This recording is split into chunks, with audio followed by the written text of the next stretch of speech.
everyone. This is the second session, webinar session on Grand Round. Are you able to hear me? Yes, sir. Yes, sir. Okay. So the pattern is same as last time, but I am presenting case histories and videos of how I examined the patient. And what will I will ask pose questions? I will pose questions in between. You need not answer, only think about the answer. And when I open up, you can answer. Or the panelists can answer immediately. Once you have answered, you can mute again, otherwise it will be background noise will be interfering. So when I'm doing the examination, since many people cannot understand my Malayalam language, I'll be speaking in English, the command which I have given to the patient, so that they can follow what I have asked the patient to do. Okay, so shall I start with the case? If you have after each session, each case, you can, the audience can ask questions. It should not go too long because I have a lot of cases to show. We will finish in 1.5 hours. So the question will be very brief and to the point as far as possible. So may I start with the first case? Okay. Can you see my screen now? Yes, sir. Yes. Okay.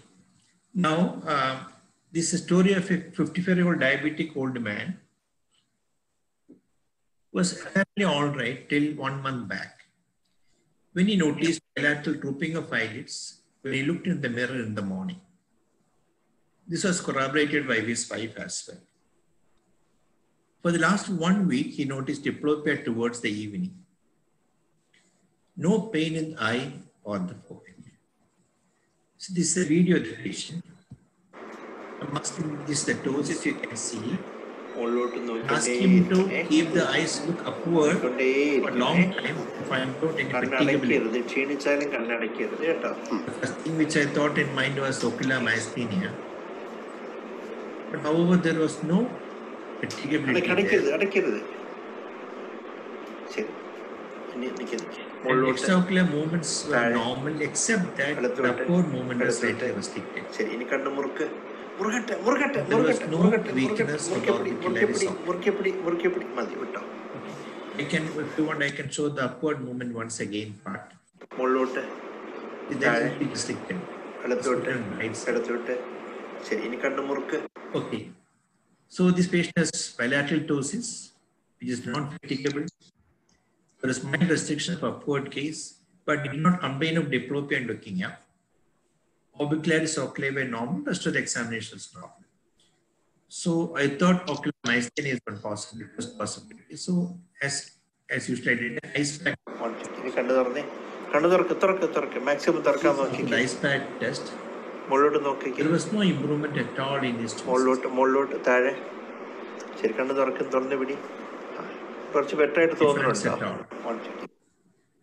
So sorry to interrupt. Just one thing. While your video is playing, your voice is not audible. So we could do two things. If you need the voice, the sound in the video, you could pause the video and then talk. Okay, right. Mute the video and talk. So now I think I decrease the volume of this video.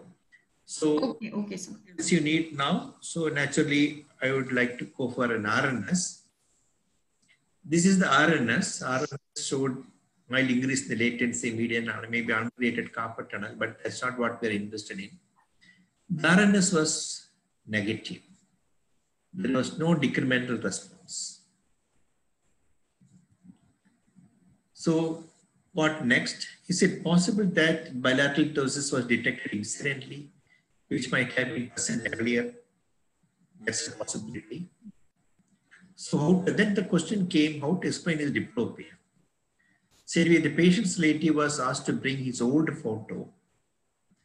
This is old photo, which did not show any ptosis at all. That means his complaint is genuine. This was noticed recently, and the diplopia is also genuine. Now, what do you want now at this point of time? The panelists can answer if you want. I have done RNS, I have done ice pack test, negative. Anything else you want now? Acetylcholine receptor antibodies. Pardon? Acetylcholine receptor Yeah, antibodies. exactly. Acetylcholine receptor antibody. So the serum was sent for acetylcholine antibody. Just X-ray was taken, which was normal. There is no thymoma. And the ANA profile is also sent. It was also negative. And acetylcholine receptor antibody was negative. Now, what do you want now at this point of time?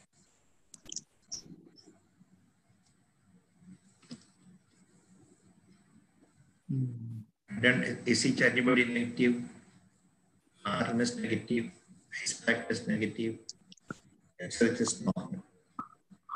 Was it an acute onset or an insidious onset? No, they noticed about 2 months back. He noticed one day when he looked in the mirror, he noticed ptosis. Can this be a dorsal midbrain lesion? Yeah, correct. That's what we have to roll out many possibilities in this patient. So what I did, I will show you now. I did a new statement test. That's the first thing I would do because ISPAC may not pick up sometimes. So I did a statement test. Why it was? Because everything is negative. This is before neostigmine. Ptosis before. This is after 1 milligram of neostigmine IV. I got IV only in the ICU. Again, there was no response related to ptosis. Okay. Then I went ahead. TSH was normal. So as I just thought, there are many case reports that dorsal midbrain lesion can produce myasthenic phenomenon. Moreover, then could it be due to a lesion in the dorsal upper midbrain affecting levator nucleus and upward case palsy? Partial third nerve nucleus, which we don't know. So I did an MRI brain. MRI brain is normal. So contrast MRI, that's also normal. So what do you want now? And I thought, are we missing a lesion in the bilateral superior orbital fissure? Because I was looking only at the upper midbrain. Maybe possible that bilateral lesion maybe some granulomatous lesion may be there. Should we ask for an MRI of the orbit and paracellular region? Yes, we did. The superior orbital fissure region is normal. This is a contrast scan, normal. Then I was wondering, are we dealing with the lesion of the posterior part of the orbit, the upper division of the third nerve? So shall we take an MRI of the orbit? MRI of the orbit also, contrast study also did not show any lesion in the upper part of the orbit. Now then started thinking, we are again losing one after another, no hope of finding it, what is the cause. Then I thought, is it a meningeal lesion affecting the third nerve, the partial third nerve on both sides due to meningeal pathology? And we are not excluded. We are excluded parenchymal lesion. We excluded mostly minor junction disease. So meningeal lesion also will exclude. So it is CS. CS showed mild elevation of protein, which will not be significant. 0.7, glucose is normal, VDR negative, the gene expert was also negative. So every possible cause was ruled out as far as I can understand. So what would you like to do now with this patient? Was there any family history of a similar disease? No family history. No family. Noticed it's got a diplopia and noticed acutely about 2 months back. As we took a photograph of a previous photograph also. That's a good thought. Some people may not notice the ptosis at all. So what I did was, I put him on pyridostigmine and Defcon. No, what I thought, I may still have my diagnosis of ocular myasthenia strong in my mind. So this is 2 weeks after putting. This improved. Became very comfortable. Diplopia is Then you may ask why I have put him in pyridostigmine. I have seen some people who do not respond to neostigmine responding to pyridostigmine. And the vice versa also is true. The Bradley's test book, if you have read it, he mentioned some people who do not respond to pyridostigmine will respond to neostigmine. So taking the other medicine. Then the question came, response due to steroid or due to the pyridostigmine? I'm not sure because I combined both the things together. So it was, the dose of Dravitor was reduced to half 3 times daily, and the effort was continued. I want to know whether it's a steroid responsiveness or diet responsiveness. So he came follow-up after 3 weeks. His symptoms worsened, and he now started developing bilateral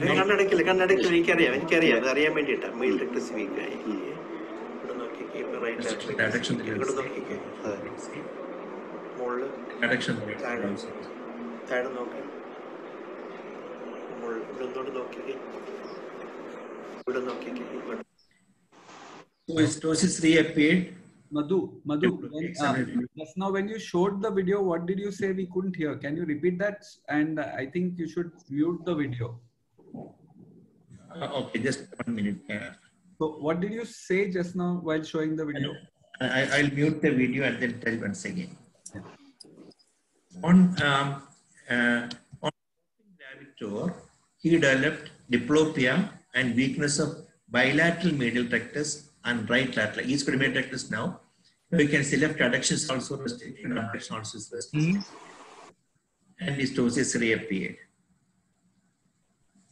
So the point is that even though all the tests of myasthenia, what we know, have been negative, sometimes you have to give a therapeutic trial. Because it's only because injection neostigmine failed to produce an improvement, but pyridostigmine produced improvement. This paradox is sometimes seen. That is why I brought the case to you. Any questions from the audience or anyone you can ask me questions, any other possibility here? What is this follow-up? What has happened afterwards? He became completely normal. He put back on Defcort and pyridostigmine. Gradually the steroid doses tapered off. Not tapered off. He is on a small dose of steroid and pyridostigmine now.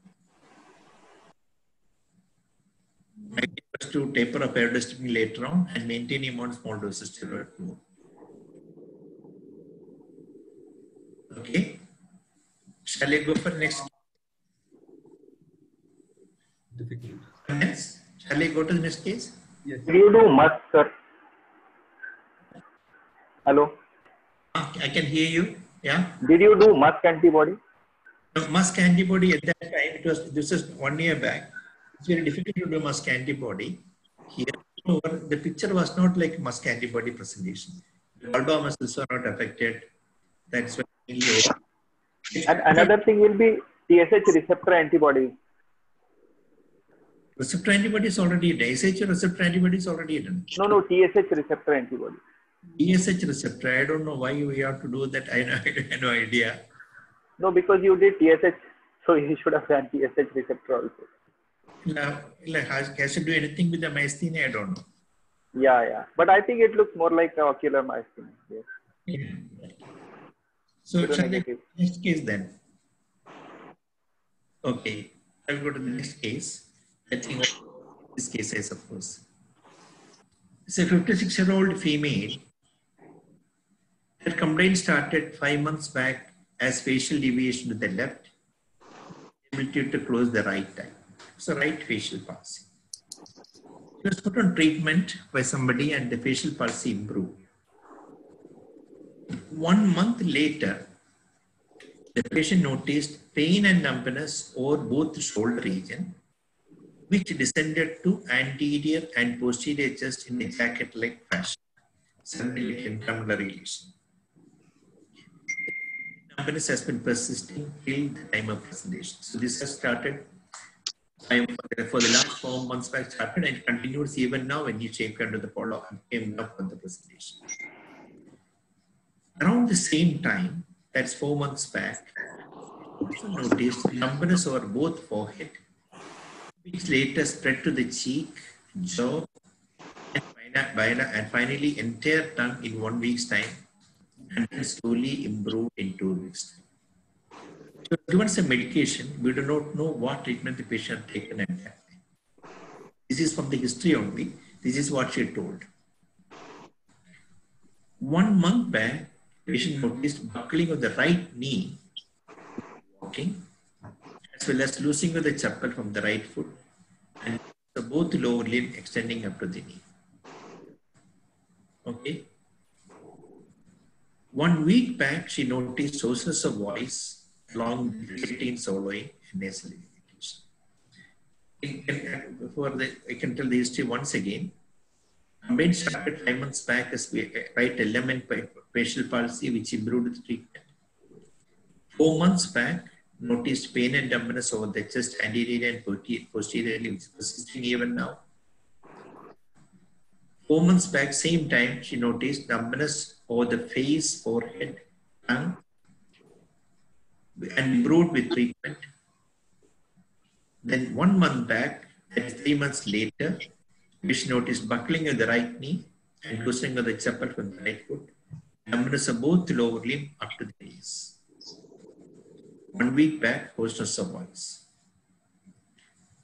Now, this question you need not answer. I'm just posing myself. What are the sites of lesion and what are the etiological possibilities from the history? So she had a right element 7th nerve palsy which improved. Some central findings suggestive of an intraabdominal lesion in the upper thoracic cord affecting the crossing fibers. That is why she had only numbness anterior posterior jacket-like distribution. Bilateral, the facial numbness bilaterally could have been due to 5th nerve or due to axial lesion in the brainstem affecting again the crossing fibers in the spine, the ascending endocrinal tract. Lower limb weakness could be due to the cord, maybe part of myelopathy, or element lesion like a cord icon, which would not know.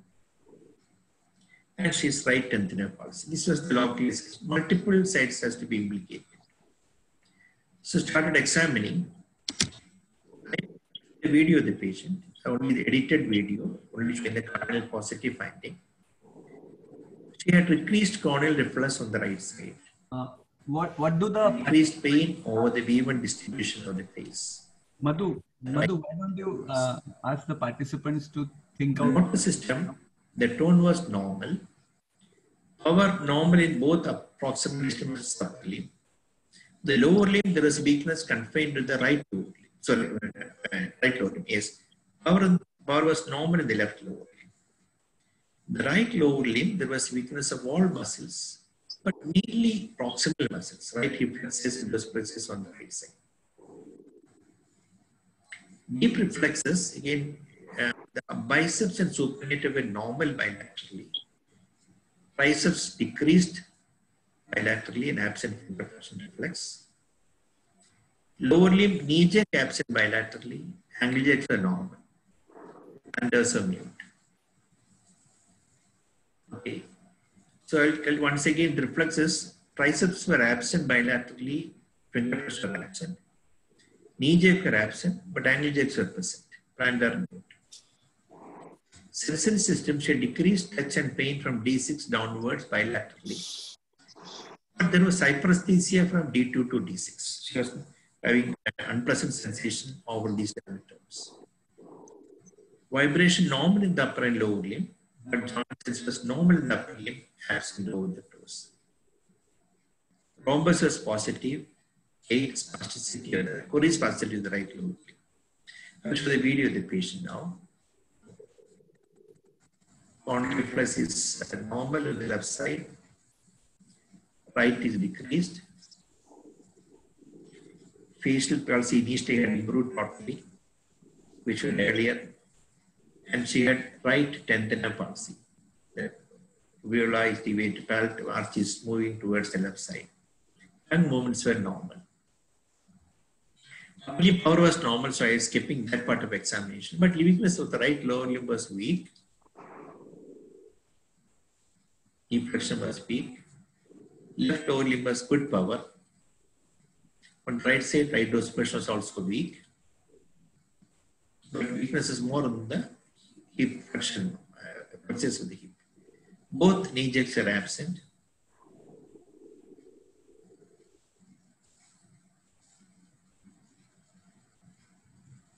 Angle jerk very sensitive. You can see the angle jerk.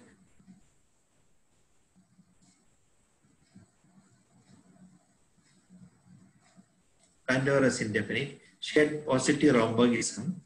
And look at the gait. There's some suspicion of spasticity on the right side. I'm not very sure, but looks like little more putting more effort on the right side. Is it due to spasticity or due to the weakness of the hip flexors, making it difficult to push forward, is still difficult to make it from walking. So these are the findings. Now, what are the sites of lesion after examination? And what is the most possible site of lesion produced in the lower limb weakness? What is the likely etiology? So she had multiple sites of neuraxis involvement, lapsing remitting illness, affection of multiple sites in the neuraxis, and good response steroid initially. So was it inflammatory demyelinating disease affecting various parts? So the investigations, this is the MRI of the patient, the dorsal spine, shows hyperintensity in the upper dorsal spinal cord, inside the spinal cord. And in the lower dorsal cornus region, hyperintensity from the dorsal downward up to the cornus region. This is again the coronal cut and showing the. Now, this is due to axial cut showing hyperintensity in the dorsal thoracic cord here, hyperintensity there. And the next picture is MRI brain was done. It's showing only some UBOs, not very convincing. This is player sequence. So what are the possibilities you want to consider now at this point of time? Now I'll ask the panelists can answer if they want, or I will go ahead. I will give you the MRI. I will give you the. I'll give you the MRI of the dorsal spine. Can you show the MRI of the brain again? Yeah, sure. Any contrast was done? Yeah, contrast was done. I'll show that later on. Okay. Okay. So I wanted to see the contrast MRI because I wanted to see is there any periventricular lesion around the fourth ventricle because there's a strong possibility of NMO. Yeah. Neuromyelitis optica. Yeah, long essential lesion. That has to be good. So I'll go ahead and with the other investigations. Okay. So we considered these possibilities: inflammatory demyelinating disease, some granulomatous disease, and vasculitis. So blood chemistry was done, which is essentially normal. Serum ACE level is also within normal limits. ACE was 30. ANA profile was normal. Serum accoporin antibody was negative. And anti-MOG I couldn't do because these are cases done about one and a half years back. At that time, that test was not that freely available now here. So it was not done at that time. So CSF was done, which showed a protein of 76, normal cells, sugar 60. There's no abnormal cells seen in the CSF. The expert was negative.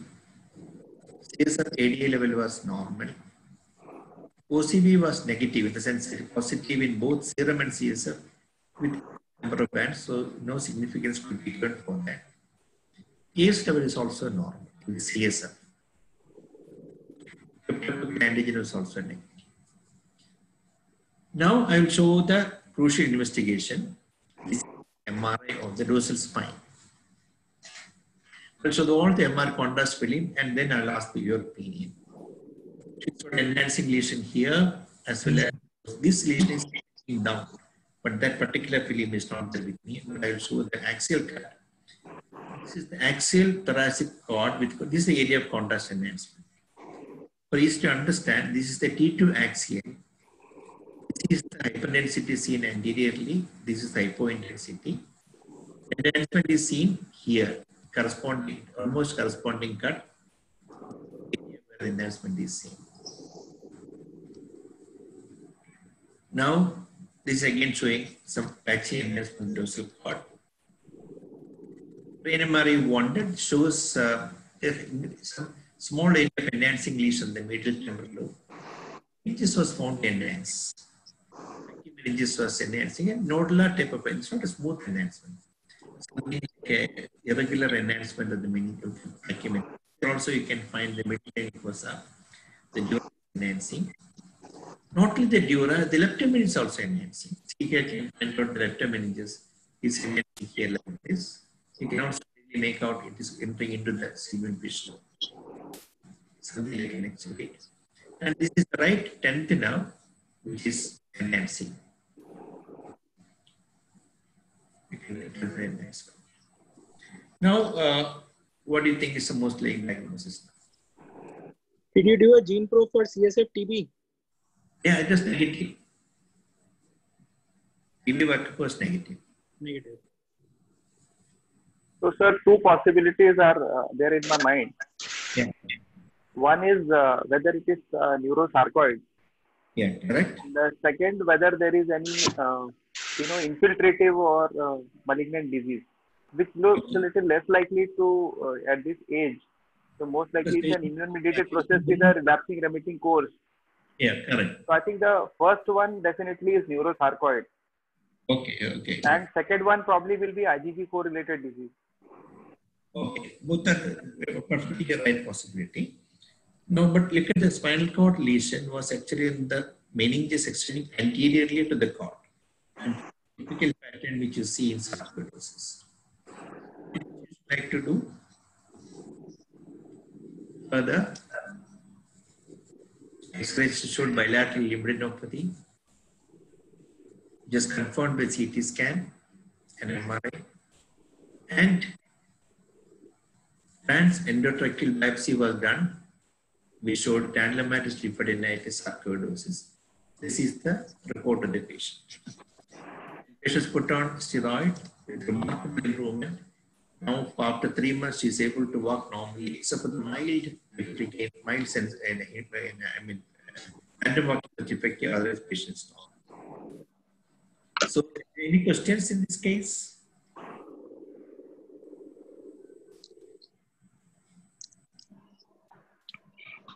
So, sir, this bronchoalveolar lavage thing was done anytime? No. This is a temporary data biopsy from the gland. Lavage might not pick up these things. What was the angiotensin converting enzyme? Was negative or normal. Normal, no? Yes, sir. And serum was normal. That I told. Otherwise, was that the spinal cord deletion was T2 hypointense, indicating a failure cellular tissue. And that ignores enhancing. That is the thing which made it away from an NMO-like syndrome. Because in NMO, you don't get hypointensity, you get hyperintensity. Enhancement occurs patchy and that should occur in the area of hyperintensity. Here it is hypointense lesion which is enhancing. That's the thing you make you suspect that we are dealing with highly cellular mass lesion like lymphoma or a sarcoid. Shall I go for the next case? Yes, sir. Very good case. Very good case. Okay. Thank you. Now go to the next case. This patient came with a history of inability to open his eyes after closing for the last 3 months. It's a short case. Look at the video very carefully.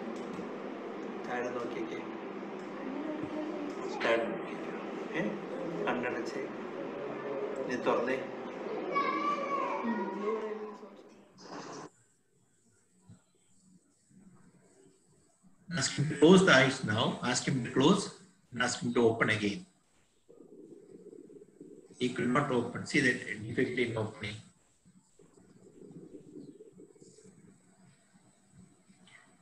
Okay. What is your diagnosis? Eyelid opening. Eyelid opening apraxia. Eyelid opening apraxia. Yes. So do you think that I will bring such a straightforward case to you? Yes.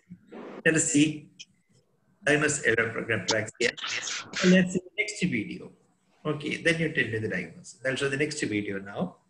I will mute this thing.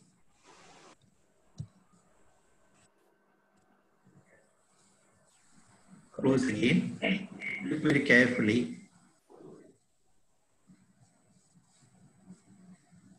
I'll show the video part once again.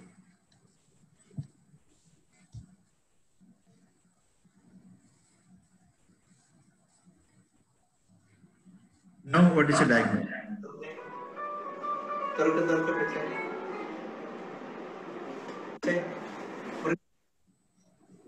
Now, what is the diagnosis? I'll tell you the point is, you look carefully. The second video, the oval eyelid goes up. That should not occur with an apraxia eyelid opening. I'll show the video once again. The lower eyelid opening, that one, lower eyelid on the right side is going up. Okay, so that tells you that it is not apraxia of eyelid opening. The apraxia of eyelid opening is actually due to the excessive inhibition persisting. Normally, when your eye close the eye, there is inhibition of the LPS. On to open the eye, the inhibition is not released. It is continued inhibition. So its the problem is only in the upper eyelid. Blepharospasm, it can affect the orbicularis oculi, both upper eyelid as well as lower eyelid. Orbicularis in blepharospasm should normally produce, the eyebrow should be down, but that occurs only when the orbital part of the orbicularis oculi is overactive. If the blepharospasm is confined to the palpebral part, it only produces contraction of the palpebrae without affecting the orbital part. So this will have make something look like apraxia of eyelid opening. In an attempt to open it, he will try to elevate the eyebrow. That's the clue to differentiate. This point is not mentioned in the textbook, but I thought this is a good point to look for the lower eyelid contraction, differentiate apraxia of eyelid opening from blepharospasm. So the patient subsequently with the EN without EN, it shows profuse spontaneous activity just by inserting the needle, even into the resting muscle. It is showing a blepharospasm. Okay. Any questions on that case? Am I audible? Yes. Yes, sir. Yes, sir. Any questions? What is your final diagnosis, Madhu? Yeah, this is a blepharospasm. But it's not plain blepharospasm. Yeah, There this is focal dystonia. blepharospasm along with apraxia of eyelid opening. Both of them often go together. No, there is no apraxia of eyelid opening here. It's actually, it looks like apraxia because of the spasm or the palpebral part of the orbicularis oculi. When the palpebral part contracts, in attempt to open it, he will raise the eyebrow. The orbital part of the orbicularis contracts. It mimics like an apraxia of eyelid opening. Electrophysiology can easily differentiate. I think it is both of them. Eyelid apraxia often there in conjunction with blepharospasm. You can see what is it is correct. Condition like PSP, they can have both apraxia of eyelid opening and then blepharospasm. But here the patient has no other feature except this is the only thing which he found. So apraxia of eyelid opening occurring alone as an isolated manifestation blepharospasm is unusual. They usually go along with other extraabdominal disorders. Okay. Blepharospasm, as you know, can be being a focal dystonia. The first video that you are showing, it does have difficulty in opening the eyelid. So there is difficulty. There is difficulty in relaxing the so almost like ptosis. It looks like. Correct. Exactly. That's exactly the point I brought the video because he has developing spasm only the palpebral part. Orbicularis oculi is two parts. Yes. But this is the mechanism of apraxia of eyelid opening. That is what is thought. So the apraxia actually is a misnomer. It is not a misnomer. It is because of that segment of the levator palpebrae that is not relaxing. So I'll tell you there. The apraxia of eyelid opening is because when you close the eyelid normally, the levator palpebrae is inhibited. Just like when any agonist contracts, the agonist should relax. Okay. So when orbicularis oculi or palpebral part, whatever it is contract, the LPS will relax or get inhibited automatically. What happens is that even after stopping the contraction of the orbicularis, the levator fails to get disinhibited. Of the LPS continued to occur, and that is the physiology of apraxia of eyelid opening. That is why in apraxia of eyelid opening, if you put a needle in the palpebral part, that EMG will be silent. There won't be any overaction or a contraction of the palpebral part of the orbicularis oculi. If you produce a contraction, that means that, as you said correctly, they have a combination of both, or only spasm or the palpebral. So apraxia, true apraxia alone, the palpebral part EMG should be silent. But that we have not done here. So who are we? I did it because I did that. It showed that we put in the needle, profuse EMG desires are coming. I did not do the video. That's all. Because the video is that I did not insert, forgot to insert last moment only insert this particular case. Okay. Good. Great. Shall I go to the next case? Yes. So, sorry, 1 minute, sir. Yeah. Do you think there is some dystonia around the chin and mouth also? No, in fact, I did not pay attention to that. I didn't think so. Maybe I look the patient once again. Yeah, because I think it looks like Meigs, you know. Okay, maybe developing into Meigs. Yeah. Correct. Water rate. The video shows that. Yeah, essentially it's a blepharospasm. It can get definitely spread into other other parts of the face also. Yeah, thank you. Point my was brought to differentiate from apraxia valid. So I'll go to the next case. A lot of cases to show. I say I will be fast. 60-year-old female male. Again, listen to me very carefully. 2nd April 2019, he noticed difficulty in manipulating food in his mouth and dysarthria. He was diagnosed with 12th nerve palsy and was put on treatment, and the complaints improved. On 4th May, the patient was noticed to have decreased interest in routine activities, moving of the right eyelid and diplopia, decreased appetite. Along with this complaint, the patient also noticed burning sensation on both sides of the jaw. These complaints are persisting till admission. It was also complaining of extreme tiredness and needed support for one person to walk. It's only you cannot verify from the patient because patient is not common. So I'll come to that story once again. This story started 2nd April 2019. Difficulty in swallowing, but didn't improve from that. And was diagnosed by the physician as a 12th nerve palsy. Which side we don't know. Then 2 months later, 1 month later, he noticed lack of interest in activities. And he has something like a right 3rd nerve palsy, grouping of the right hand and diplopia. Along with that, he also noticed burning sensation both sides of the jaw, maybe involving the 5th nerve. Some other nerves are getting involved. And recently, extreme tiredness and need support for one person to walk. Again, 3 months later, the weakness worsened. And this time, the weakness of the left lower limb was associated with significant weakness of both hands and was on IVMP or in the blocking position. This weakness improved, but not fully. 1 month back, his weakness of the lower limb again worsened and hand worsened again while on treatment with immunosuppressants. This is the story of the patient. Sorry, just a minute.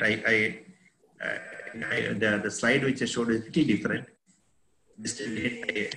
When I pasted it, I pasted wrongly.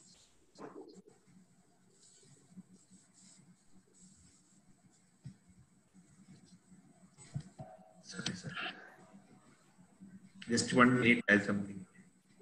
My is restarting. Don't help me. Hello. This is not the story. Please forget me. I pasted it wrongly. You can skip this part of the story. This belongs to another patient. So this is the story. The first part the first part of the slide I missed to place it somewhere else. This person's complaint started 1 year back. Has difficulty in walking, and this is not written here. I'll tell you if you hear me.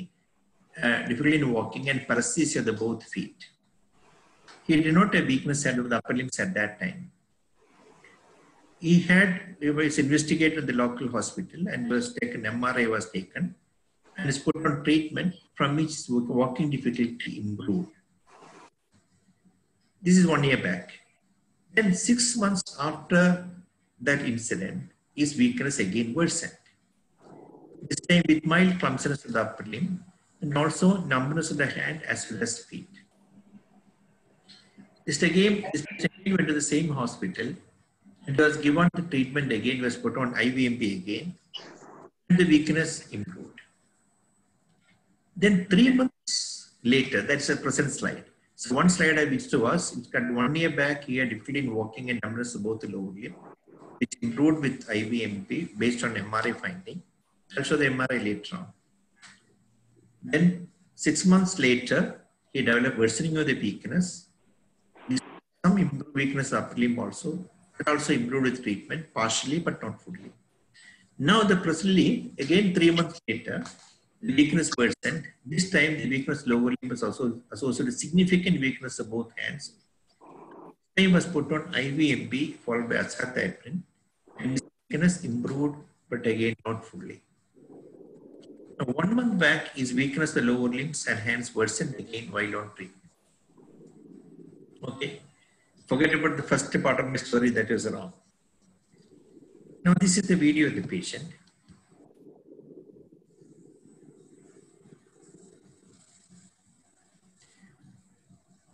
She's got weakness in both hands.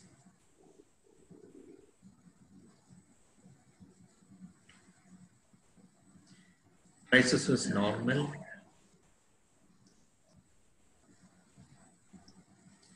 Lower limb tone was also normal.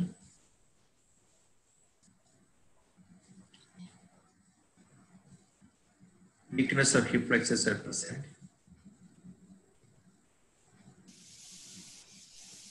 Right toes flexion was weak. The weakness is more on the right lower limb than on the left lower limb. That you can see this way. Left side is good power. So weakness hand grip and both the lower limb more on the right side. Isocephalus was normal on the right side. Supinator is also normal. Left is also normal. Then suggested for inverted supinator. Triceps was little situated.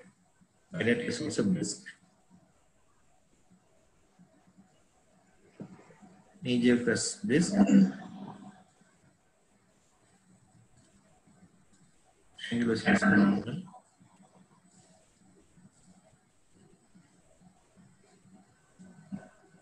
Plantar were upgoing, bilaterally upgoing.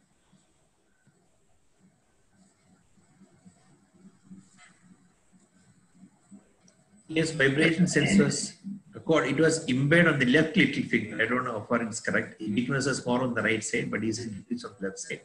But both feet it was normal.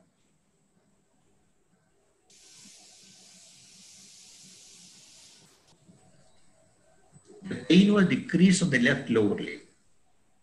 Weakness was more on the right side. Pain was decreased on the left lower limb. On picking it up, is that level he feels the pain. Right side is all throughout normal. It's got a sensory level on the left D4. Recheck the vibration again. He sees less on the left side.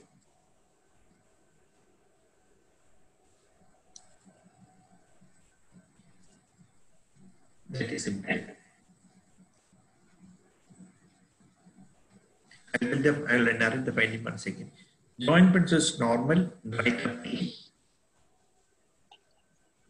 He made occasional mistake in the left little finger, not in the right thumb. So the summarizing the findings, non-normal, weakness of both hand grips and small muscles of both hands, power of the lower limb about 8.3 to 4 on the right side, 8.4 plus on the left side. DT are all normal to brisk except slightly diminished biceps and supinator, which is more on the left side. Cori inverted supinator jerk. Pandas upgoing laterally.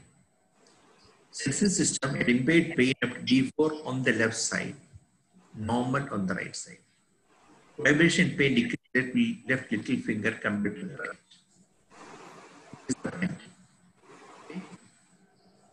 Now, what do you think is the diagnosis in this patient?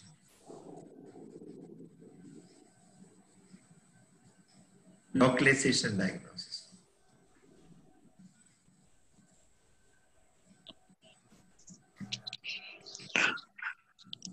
So it looks like a myelopathy.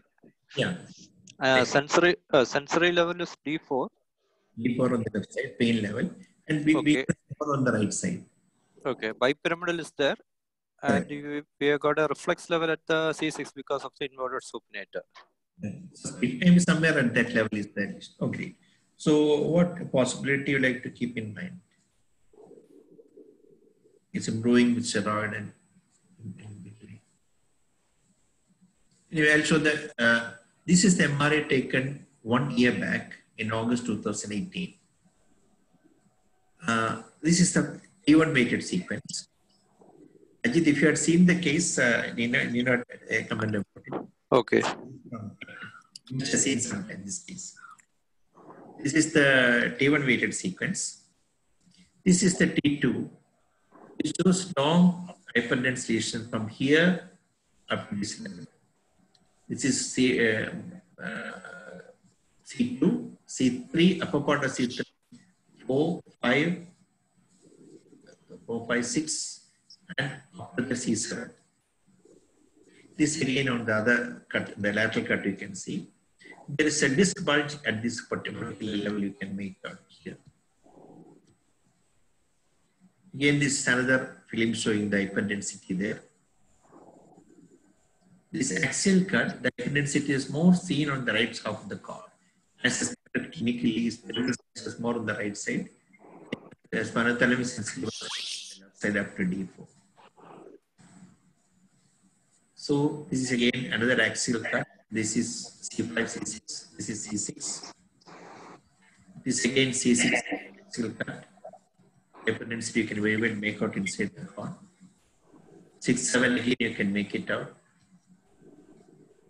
C7 did not have problem. So up to C7 it is coming down from C7. This is the contrast film. It shows enhancement like this here. Okay, this is a contrast. Now, what else you need? For being suspecting an inflammatory lesion, an MRI the brain was done. This is normal. And this is second MRI on second admission. That when he initially improved, again worsened again. And MRI was repeated, again the same thing. In fact, hyperdensity has become less now. We do not know in between whether the MRI, whether it was taken, when it's perfectly normal. Because I don't know whether hyperdensity might have been present at that time or not. But anyway, this is a second admission. Back with the labs. Again, you find long lesion. Axial cut now. Again, this is the type of here. Okay. This is supposed for axial cut. The MRI is admitted now with us. This is the MRI now. The hyperdensity has become much less, but clinically is worse. This is the axial cut. This is the axial cut. Now, question is, what is the diagnosis? Ajit Krishna, Ajit and Divya can keep silent. Hello. Okay, sir.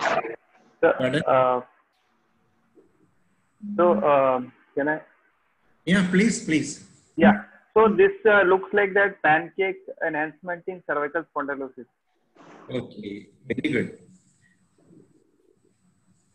Now, again, second demyelinating is that, remember the old dictum, even in recurrent relapsing demyelinating disease, the same side is affected again and again. Think of as lesion. This is the report forget about it. Actually, what is happening, this said is the pancake type of enhancement and subjected to surgery and with remarkable improvement. So if you look carefully, the disc prolapse is so minimal, but the cord involvement was remarkable. Sometimes, especially after surgery, but the enhancement lesion may persist. Some other thing in the literature. This is a pancake like gadolinium enhancement such as compressive myelopathy due to spondylosis. This is from literature. You can exactly how our patient mimics our patient. Lesion is here only, but the hyperdensity is extending long extend lesion, key to hyperdensity. So do not go off the hyperdensity, go for the enhancement. This is the pancake-like enhancement. Mimic the spec of the patient. Again, listen here. This is nature. So pancake-like enhancement inside spinal cord in image pattern, there's a spondylotic myelopathy. This is from the literature again. This again from the literature showing the pancake enhancement. See, the compression is not much at all, minimal compression, but this pattern suggests that it's spondylotic myelopathy and it should undergo surgery. So, shall I go to the end of the case? Yes, sir. Sure. This is from the Pushpayani hospital where I am working now. It belongs to the medicine. And the first slide which I showed, that belonged to particular this patient. That slide I'll come back again. I'll show the slide first slide. It was misplaced.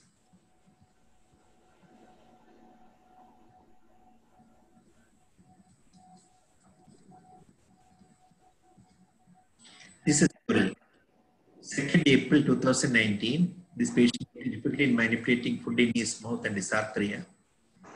First, he had 12th palsy, was put on treatment and complaints improved. 4th May, patients noticed to have decreased interest in routine activities with the right eyelid and diplopia and decreased appetite. Along with this complaint, also noticed burning sensation on both sides of the jaw. These complaints were persistent till admission. He was also complaining of extreme tiredness and needed support for 1 person to walk. Okay. Now I'll go to that.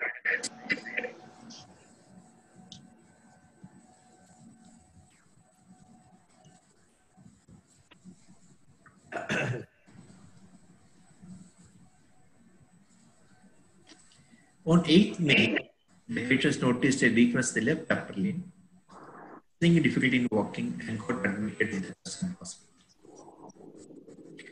This in summary, he had a right but left we do not know. He had cerebral palsy, which improved with treatment.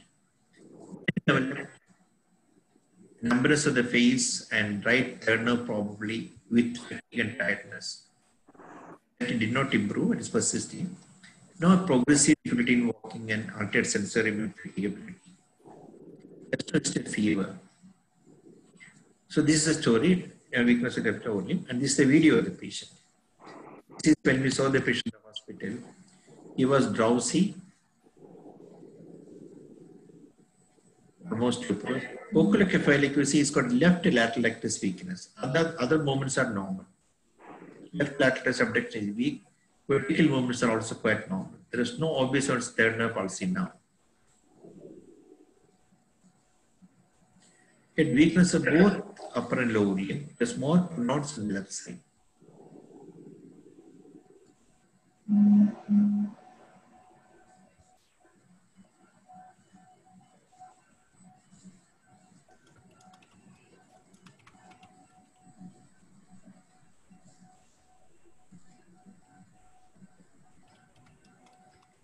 The reflex is called quite brisk, bilaterally, well insitable, upper limb, lower limb was brisk, and also subgoing bilaterally.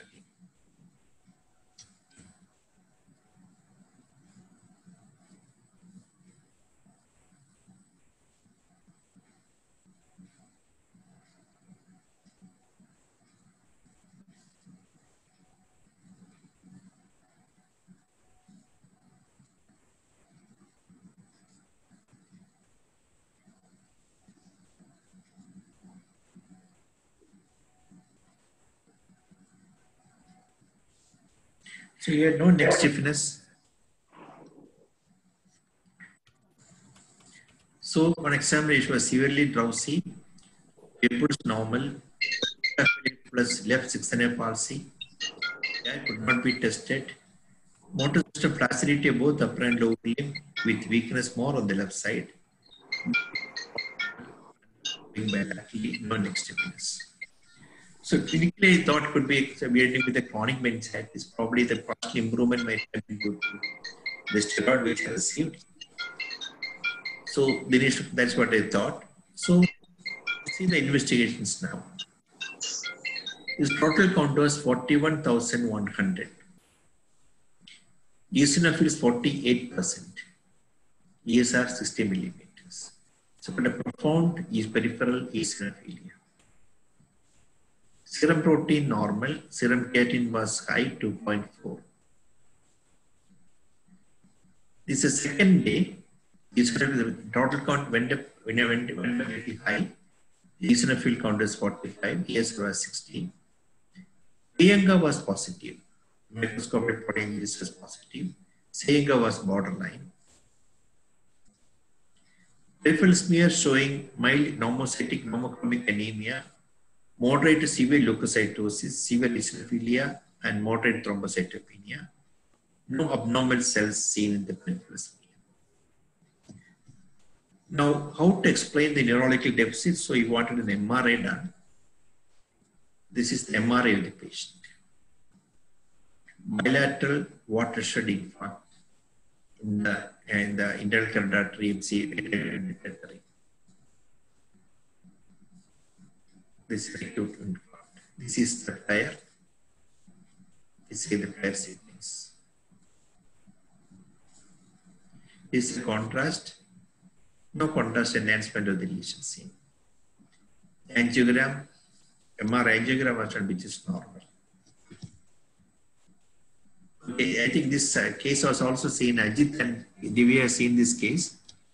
So other people can speak. What do you think the possibility now?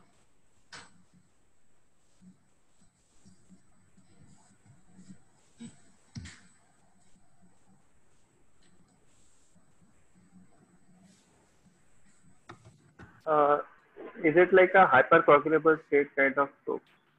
Because I don't see the neck, but I feel that is one possibility, hypercoagulable state. Can you tell once again? Hypercoagulable state. Yeah. Was it a hypereosinophilic syndrome? Basically, did you do a bone marrow? Okay, we did something else. That's agreed, but how does it cause this problem? That's a thing. This peripheral smear. And infarct. And was it some form of a vasculitis because he's having Priyanka positive with was it Church-Strauss? Church-Strauss, okay. But he had never had an asthma. It's not there. Yeah. Let's see. We thought like this. We went on with the patient. Yeah. So watershed infarct, cause we do not know. Is it microscopic polyangiitis, as you said?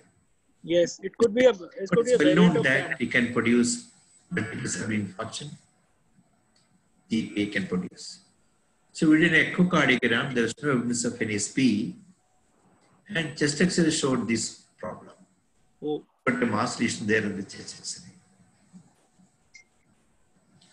Now, what could be the problem now? Thinking now. This cannot vasculitis. Could it be a lymphoma? Perfectly right. So the biopsy of the tumor was done that turned out to be lymphoma. And this is a paraneoplastic syndrome due to lymphoma producing hyperlipidemia syndrome. And you may wonder, I did not know actually. In fact, I never knew that hypereosinophilic syndrome could produce watershed infarct. But this can produce the mechanisms are all controversial. Whatever it is, it can produce. I'll show the subsequent pictures. So, hypereosinophilic syndromes are a group of disorders characterized by persistent hypereosinophilia, not due to parasitic infection, allergic disease, or nor other underlying disease, and with eosinophil-mediated dysfunction of at least one target organ or tissue.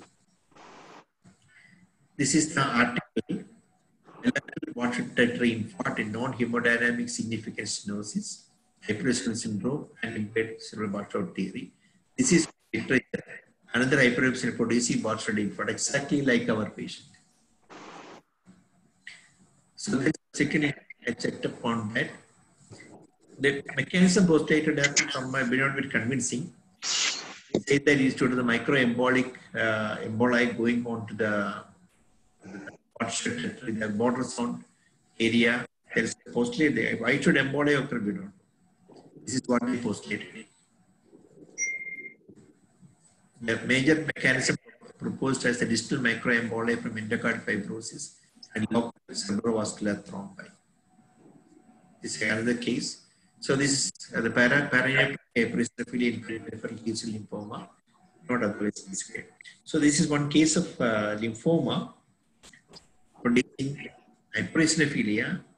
Hypereosinophilia producing watershed infarct, manifesting as multiple infarct of this patient, presenting in a comatose state. So any questions on that case? Actually, we had seen one similar case. He had again hypereosinophilia with watershed infarcts. Very exactly same. But we did a marrow and everything. Nothing came out. He had most likely idiopathic hypereosinophilic syndrome, causing very similar watershed infarcts, bilateral hemiplegia, and seizures. I'm seeing this case for the first time and I never knew this before. So, sir, we had one similar one. Yeah. And they had a T-cell lymphoma, you know. So that was the cause of hypereosinophilic syndrome. But did that present you with multiple infarct like this? There were infarcts later on in the course, not early. Okay. But it's a very nice case, sir. Very nice. Okay, so shall I continue or then stop? I think we can continue. Okay, one more case also I'll show them. Now I'll show two short cases I'll show. What is this eye movement abnormality? She has no complaint. Look carefully.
Okay, any thoughts?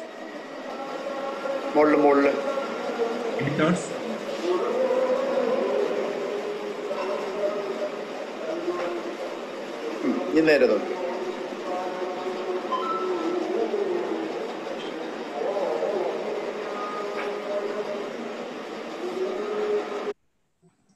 Any idea? Okay, if one looking up, yes, but a pendular horizontal nystagmus, something like pendular nystagmus.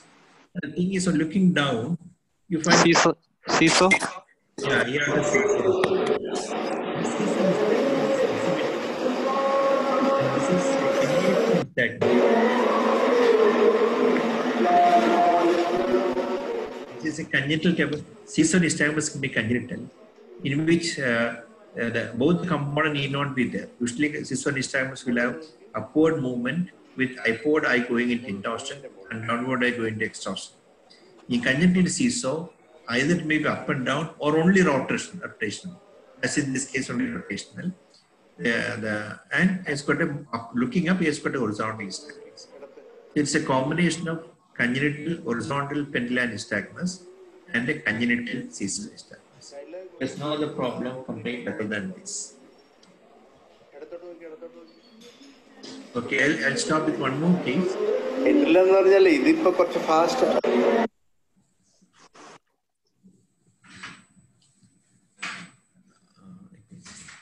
Okay, I'll start with this case. So, a 44-year-old man was admitted with history of acute onset of inability to speak and weakness of right side of the body. On examination, he was aphasic or mute, I don't know. He could dance right hemiplegia. This is a video of the patient. Here I'm asking to tell his name. He's not responding. This is how his response is. Asking to put out the tongue. Again, repeatedly telling put out the tongue. Ask him to lift up his hand. He's looking at the hand. Again, ask him to put out the tongue. This is his response. Again, ask him to show his tongue and all. Repeatedly asking him. Asking is not doing any, not obeying any command.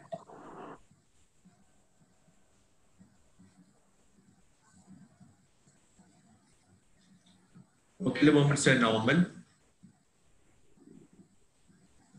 Ask him to put out the tongue. He's not. After coaxing, he just opened his mouth, put out the tongue now. He's got right limb weakness, 8-0 power. Left upper limb is normal. Right lower limb is not that weak as upper limb, it's a mild weakness only, but it's almost, we can take 8-4 plus power. So it's predominantly brachial monoplegia. So what do you think the patient is having now? What is the diagnosis and what do you think?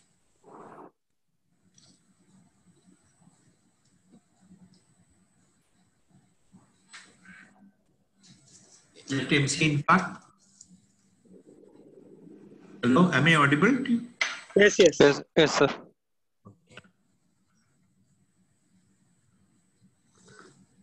So he had a right upper limb monoplegia and mutism.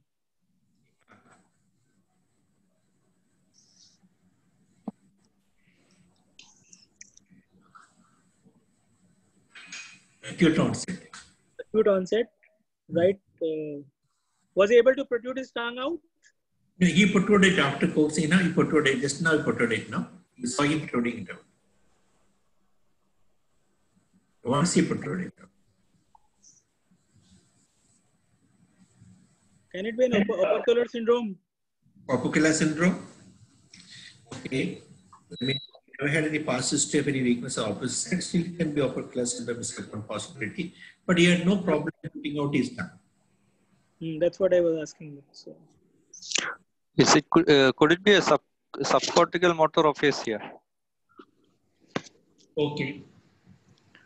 You want so you want to think about infarct in which territory? Inside territory, cardiac infarct, multiple infarct. Okay. In just one time, I'll go to my investigation. This is the investigation. An infarct in the ACA territory. ACA. Okay. Now look back. What he was having an extreme. Srinivasa, calling his name, never responded. Not looking at my face at all. As if I am a stranger and not at all bothered about me. Looking somewhere else, not at all looking at my face. Not, that is attitude. Not an effacing patient. Effacing patient only have a rapport with you. This person is not behaved as if I am not to keep. So this actually can occur. Brachial monoplegia infarct due to the effect of the Huben's artery. And what is the proof to suspect AC infarct? Patient is not having aphasia but extreme embolism. One or two centers regarding the Huben's artery. It is a single vessel and suggested by the recurrent nature, it courses backward. It penetrates the brain at the level of lateral anterior peripheral surgeons. Supplies the inferior part of the internal capsule, anterior pars and foramen, anti-hypothalamus. The hemiparesis with facial brachial predominance has been attributed to infarct of the head of the caudate nucleus, foramen, and anterior part of the internal capsule. Persistent embolia can follow bilateral ACL. That's very common, as in the case of aneurysm and echoaneurysm. Lesions can also produce embolia lasting 4 days.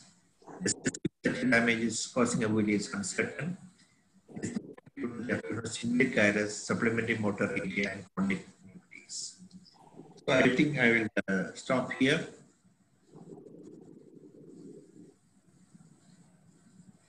Okay, so dear, Thank you, sir.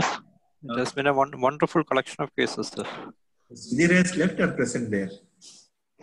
Thank you so much, sir. It Thank was you. great interacting. Okay. And so nice cases. Thank you. Thank you, Dr. Madhu, sir. Thank you for sir. a very nice case. Excellent cases, sir. Very nice cases. Very nice. Thank you. I don't know cases I will take sometime later. Okay. Okay. And Thank you, sir. thank you,